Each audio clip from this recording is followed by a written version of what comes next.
تو اس معنی میں اللہ نے کہا وَإِنَّهُ لَمِنَ الْمُسْرِفِينَ، وہ تو ان لوگوں میں سے تھا جسے کسی حد کی کوئی پرواہ نہیں تھی، جو ہر حد کراس کر جانے والا تھا۔ اور کالا اس نے کہا موسیٰ نے، یا قومی اے میری قوم، ان اگر کنتم تم ہو آمنتم ایمان لائے باللہ اللہ پر، فعلیہ تو اس پر توکلوا تم بھروسہ بھی کرو، ان کنتم مسلمین اگر تم مسلمان ہو۔ موسیٰ نے اپنی قوم سے کہا ہے میری قوم اگر تم اللہ پر ایمان لائے ہو تو اللہ پر بھروسہ بھی کرو اگر تم واقعی مسلمان ہو۔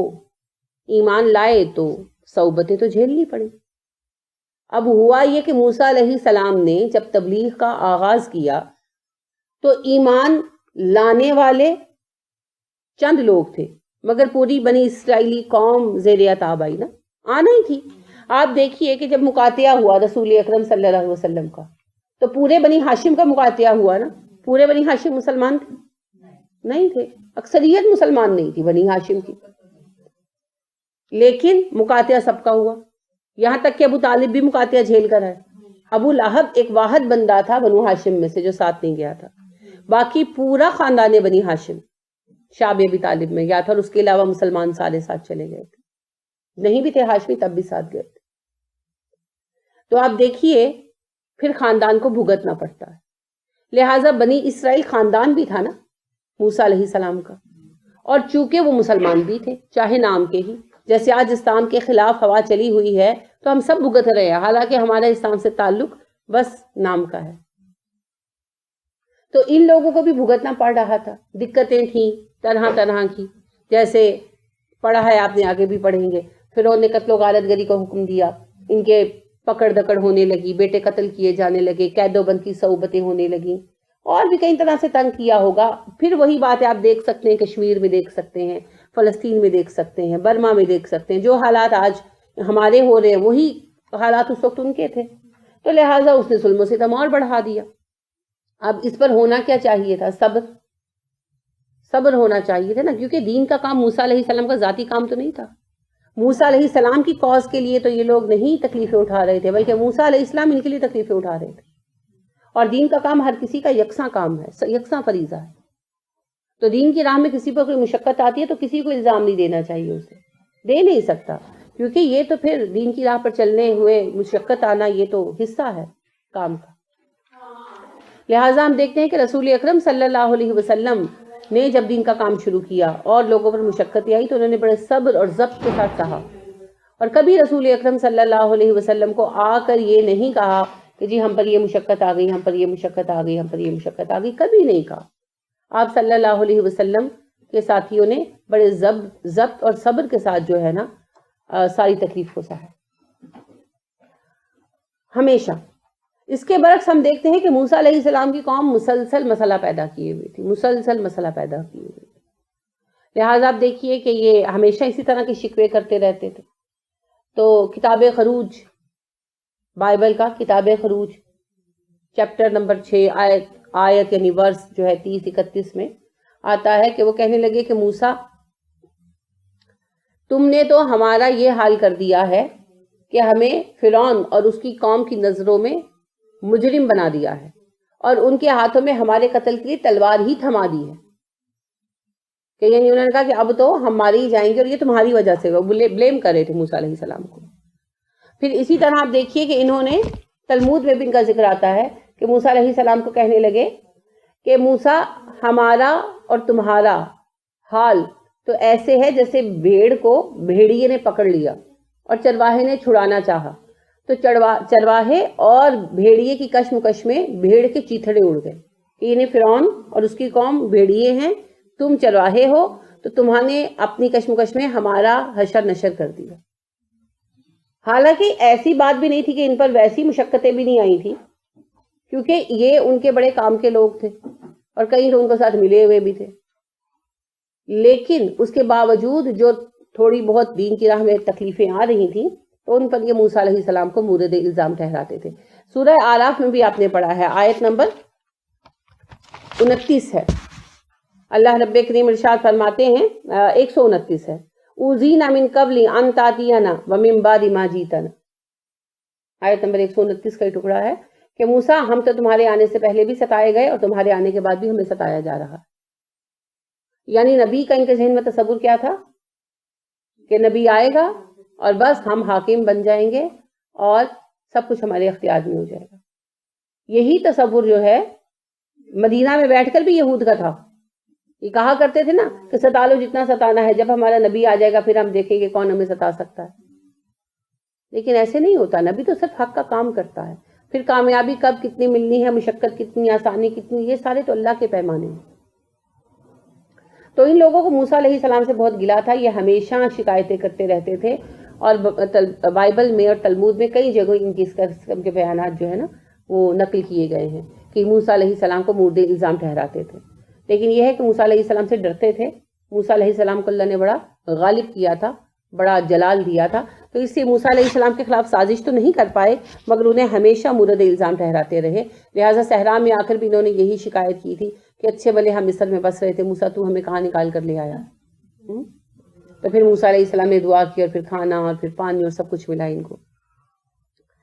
فقالو, تو انہوں نے کہا, اللہ توکلنا, ہمارا بھروسہ اللہ پر ہے. کس نے کہا ہوگا؟ یہ ان چند نوجوانوں نے جو ایمان لائے. ربنا, اے ہمارے رب, لا تجعلنا, نہ بنانا تو ہم کو, فتنتن, فتنہ, للقوم الظالمین, ظالموں کے لیے.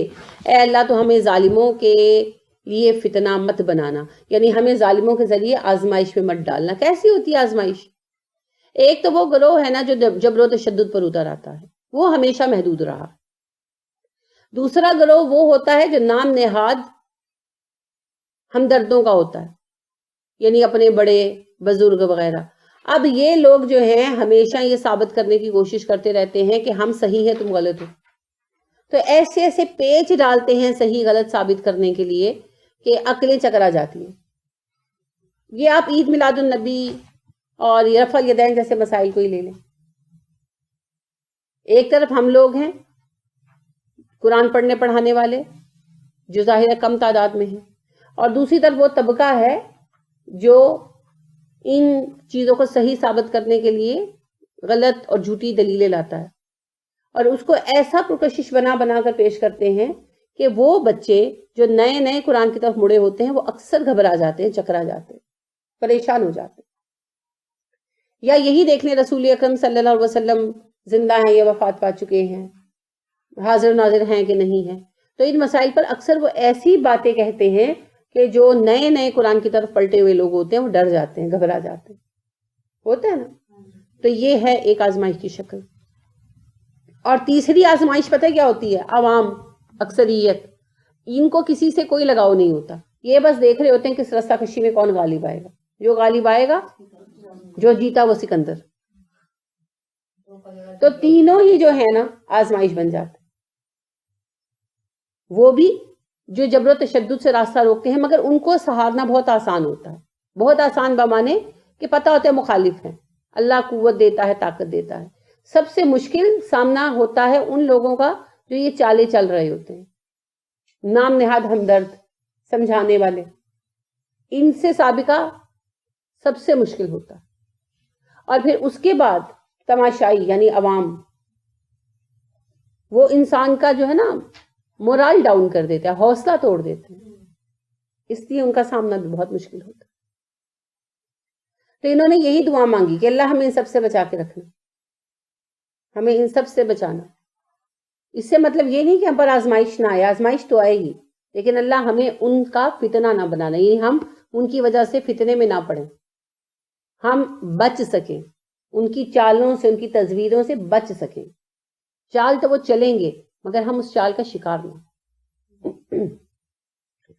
وَنَجِّنَا, نجات دینا ہم کو, برحمتی کا, اپنی رحمت کے ساتھ, من القوم الکافرین, کافروں کی قوم سے. ہمیں کافروں سے نجات عطا فرما اپنی رحمت سے. اب نجات دینا اللہ کا کام ہے, تو طریقہ بھی اللہ کا نہیں ڈھونڈنا ہے. چاہے اللہ کریم کافروں کو مومن کر دے, اور چاہے اللہ کریم کافروں کو ختم کر دے, چاہے اللہ کریم کافروں کے ہاتھ سے نکال لے جائیں, وہ سب اللہ کی مرضی ہے. دیکھیں نا حضرت نوح علیہ السلام کی قوم کے کافر تباہ کر دیے, اور اس قوم کو وہیں پر آباد کر دیا, مومنین کو. یہ بھی ایک طریقہ ہے. بنی اسرائیل کے معاملے میں پوری قوم کافروں کی تباہ نہیں ہوئی, صرف ایک محدود گروہ جو بہت سرکشوں کا تھا اسے بطور سزا تباہ کر دیا گیا. اور بنی اسرائیل کو فلسطین میں دارالامن میں لے جا کر آباد کر دیا، اور نبی کریم صلی اللہ علیہ وسلم کے معاملے میں کافروں کو مسلمان کر دیا گیا، اور وہ ساتھی بن گئے، آج تک ساتھی، طائف والے، مکہ والے مومن ہو گئے۔ تو اللہ کا مسئلہ ہے، طریقہ اللہ کو پتا ہے کون سا بیسٹ رہے گا، ہمیں کرنا کیا ہے؟ صرف دعا کرو،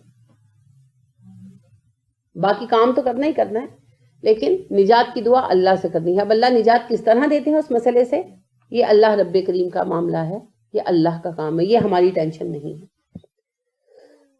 وَأَوْحَيْنَا، اور ہم نے وحی کی، اِلَى موسیٰ، موسیٰ کی طرف، وَأَخِيهِ، اس کے بھائی کی طرف، ان کے تبوّعا، تم ٹھکانہ بناؤ، بے واو حمزہ سے ہے، پہلے بھی پڑھ چکے ہیں، لوٹنے کی جگہ، ٹھکانہ، لِقَوْمِكُمَا، تم دونوں کی قوم کے لیے، بِمِصْرِ، مصر میں، بیوتن، کچھ گھروں کو، وَاجْعَلُوا، بنا لو، بیوتکم، اپنے گھروں کو، قبلتاً، مرکز، وَأَقِیمُوا الصَّلَاةَ، اور نماز قائم کرو۔ ہم نے وحی کی موسیٰ اور اس کے بھائی ہارون پر کہ تم دونوں اپنی قوم کے لیے مصر میں کچھ گھروں کو مرکز بناؤ، اور ان گھروں کو نماز کے لیے اکٹھا ہونے کی جگہ بناؤ، اور نماز قائم کرو۔ ٹھیک ہے، کیا پتا چلا؟ پہلی بات، نماز ختم ہو چکی تھی، جیسے ہمارے ہاں ختم ہو چکی ہے، اکا دکا پڑھ لی تو پڑھ لی، اور کوئی نماز کا جو ہے سلسلہ نہیں تھا۔ تو پھر اصلاح کا پہلا قدم کیا ہے؟ نماز کا قیام، اور قیام الصلاح میں اہم چیز ہے نماز کا باجماعت قائم ہونا، مردوں کے لیے لازم ہے نا، تو نماز کا باجماعت قیام، یہ قیام الصلاح کا اہم حصہ ہے۔ اب بنی اسرائیل وہاں رہ رہے تھے مصر میں، غلامی کی حالت میں، ایک تو خود انہیں بھی مذہب سے وہی دلچسپی رہ گئی تھی جو ہمیں رہ گئی ہے کہ قرآن سے ہم کوئی ٹونا ٹوٹکا ڈھونڈ لے، کوئی وظیفہ ڈھونڈ لے۔ اچھا، جتنے مجھے سوال آتے ہیں نا، فلاں آیت کا وظیفہ، فلاں آیت کا وظیفہ، کبھی مجھے یہ اتنی شدت سے سوال کسی نے پیش نہیں کیا کہ ہم نماز کی کوالٹی کیسے بہتر کریں، ہم اللہ کے محبوب کیسے بن جائیں، یہ ایک فکر نہیں ہے۔ ہاں، ہم اپنی حاجتیں قرآن سے کسی طرح پوری کر لیں، تو اس آیت کا وظیفہ پڑھ لیں، اس آیت کا وظیفہ پڑھ لیں، اس آیت کا وظیفہ پڑھ لیں، بس یہی سوچ ہے، شارٹ کٹ۔ یہی سوچ بنی اسرائیل کی تھی، اپنے مذہب سے ان کا تعلق بھی وظیفوں ٹونوں ٹوٹکوں کا تھا، اور جو سیدھا راستہ تھا، ڈائریکٹ وے تھا، وہ کسی کو نظر نہیں آتا تھا، تو ان میں نماز ختم ہو چکی تھی۔ پھر این ممکن ہے کہ ان پر کوئی پابندی بھی لگی ہو، جیسے آپ کو پتا ہے کہ بھارت کے بھی کئی علاقوں میں پابندی ہے اذان وغیرہ پر، اور کئی علاقوں میں اذان پر پابندی ہے، لوگ گھڑیاں دیکھ کر نماز پڑھتے ہیں، کئی ممالک ہیں، ہر جگہ کے اپنے اپنے مسائل ہیں۔ تو اگر غیر مسلم علاقے میں رہیں گے تو مسائل ہوں گے، تو ہو سکتا ہے کہ کوئی ایسی پابندی بھی ہو مصر میں ان پر، اس کا ہمیں کوئی تاریخی ثبوت نہیں ملتا۔ تو بہرحال غلامی بھی تھی اور اپنا حال بھی ان کا یہ تھا، تو نماز ان کے درمیان سے مٹ چکی تھی، پتہ تھا نماز کا جیسے آج ہمیں پتا ہے، مگر اس کا قیام نہیں تھا۔ تو اللہ نے کہا کہ سب سے پہلے یہ کرو کہ کچھ گھر مخصوص کرو، کیونکہ آبادی کافی تھی ان کی، تو اس لیے کچھ گھر مخصوص کرو۔ مساجد بنانے کی غالباً اجازت نہیں تھی، یا اجازت ہو بھی تو شاید ان کا حال ایسا نہیں تھا کہ مسجد بناتے، اللہ عالم، اس وقت کی ایگزیکٹ صورتحال نہیں ہمیں پتا۔ تو بہرحال اللہ نے کہا کوئی مسئلہ نہیں ہے، کچھ گھر مخصوص کر لو، جیسے ہر محلے میں، ہر علاقے میں، اور وہاں پر نماز کے باجماعت قیام کا آغاز کرو، اس کی بنیاد ڈالو، تاکہ جمعیت کا احساس تو پیدا ہو۔ نماز باجماعت سے سب سے پہلے کیا ہوتا ہے؟ جمعیت کا احساس ہوتا ہے۔ اکٹھے کھڑے ہونا محض ایک ریچول نہیں ہے، بلکہ اس سے آپسی اتفاق و اتحاد کا احساس ہوتا ہے۔ ہم ایک لوگ ہیں، ہم ایک گروہ ہیں، ہم ایک قوم ہیں۔ تو ان کا وہ جو ڈر خوف اندر بیٹھا ہے وہ تو نکلے، بحیثیت ایک قوم اپنے آپ کو منوانے کا تو سوچے، پہلی بات۔ دوسری بات یہ ہے کہ دین میں ثابت قدمی کا پہلا قدم کیا ہے؟ نماز۔ تو اگر ہم چاہتے ہیں کسی کے لیے بھی، اپنے لیے یا اپنے کسی کے لیے، کہ وہ ایک اچھا اللہ کا بندہ بنے، تو ہمیں اس کے لیے کیا کرنا ہے؟ اسے نماز کی عادت ڈال دیں۔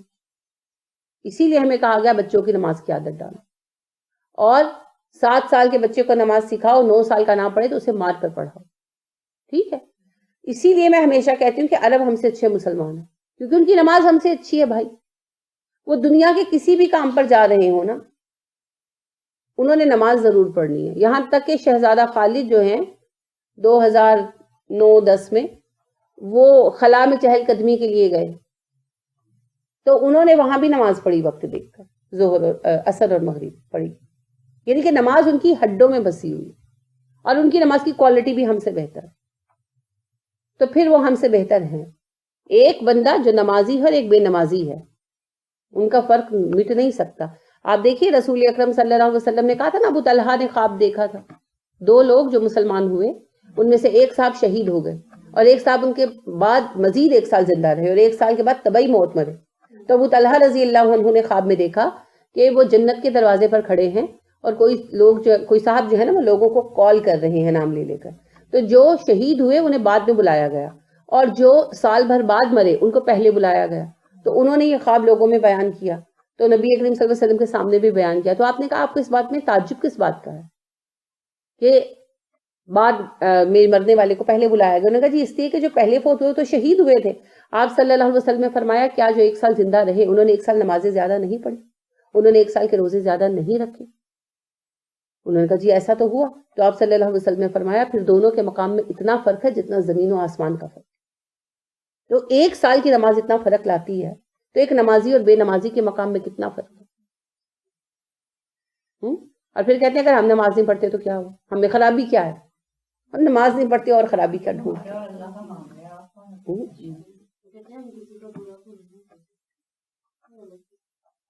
اپنا برا چاہتے ہو، اپنا برا کرتے ہو، اور سب سے بڑھ کر پوری ملت کا برا کرتے. دیکھیں ایک بے نمازی جو ڈٹائی سے نماز چھوڑتا ہے وہ کتنوں کے لیے مثال قائم کرتا ہے. پھر تمہاری اولاد بھی تمہاری طرح بے نمازی بنے گی تو پورے خاندان کو بربادی کی راہ پر لے جا رہے ہو، اور پھر کہتے ہو برا نہیں کیا، برا نہیں کیا. یہی تو بات ہے کہ ہمارے تصورات بدل گئے ہیں. یہی عبداللہ بن مسعود رضی اللہ عنہ نے کہا تھا جن گناہوں کو ہم بہت بڑا سمجھتے تھے تم انہیں ہلکا لیتے. تو ترک صلاح کفر سمجھا گیا، شرک سمجھا گیا، اور ہم اسے ہلکا لیتے ہیں. لوگ کیا نماز ہی چھوڑی ہے نا، میں نے کون سا کسی کو قتل کر دیا؟ اچھا قتل تو لاکھوں میں سے کوئی ایک آدھ کرتا ہے، وہ تو کوئی کامن جرم ہے ہی نہیں. تو یہ ہماری سوچ بگڑ گئی ہے، ہماری سوچ بگاڑ کا شکار ہو گئی. یہی جو بگاڑ ہے ان میں بھی آ چکا تھا. آپ کو پتا ہے صالح العثیمین کہتے ہیں بے نمازی کو قرض مت دے، جو فرض ادا نہیں کرتا وہ قرض کیا ادا کرے گا. یہ ان کی ایک ذاتی بات ہے، اس کا یہ مطلب نہیں کہ کوئی یہ رولنگ نہیں ہے. یہ وہ بے نمازیوں کے بارے میں ڈیبیٹ کرتے ہوئے نہیں بات کہی کہ میں تو یہ کہتا ہوں کہ بے نمازیوں کو قرض مت دو، جو فرض ادا نہیں کرتا وہ قرض خاک ادا کرے گا. لیکن رولنگ یہ ہے کہ اگر کوئی شخص، اور یہ بڑی سخت رولنگ ہے، کہ اگر کوئی شخص مستقل ترک صلاح کا مرتکب تو اسے مسلمانوں کے قبرستان میں دفن نہ کرو. اور یہ صحیح رولنگ ہے فتویٰ کمیٹی کی. اب اتنی بڑی بات کے بعد کیسے آنکھیں بند کر کے بیٹھ جائیں بھائی؟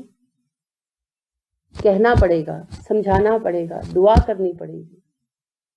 ٹھیک ہے، یہ نہیں کہ آپ اس رولنگ کو لے کر بحث شروع کر دیں، یعنی کہ اس کو یہاں دفن نہ کرو، وہ چھوڑ دیں، وہ اللہ کے معاملے. کیونکہ پاکستان میں تو نہ وہ صورتحال ہے جب لوگوں پر نماز نافذ کی جائے اور انہیں اس کی ترغیب دلائی جائے اور نہ پڑھنے پر ان کے لیے سزا رکھی جائے، پھر ان پر یہ رولنگ نافذ ہوگی. چونکہ یہاں نماز کے قیام کا اہتمام نہیں ہے، اور نہ ان کو ترغیب دلائی جاتی ہے، نہ انہیں کوئی سزا کا خوف ہے. اگر سعودیہ میں کوئی بندہ نماز کے وقت اپنی شاپ بند نہیں کرتا تو اس کو فائن کیا جائے گا، اور بار بار ایسا کرے گا تو شاپ بند کر دی جائے گی. قوانین ہے نا. اگر کوئی ڈھیلا بھی ہے تو وہاں جا کر نماز میں پکا ہو جاتا.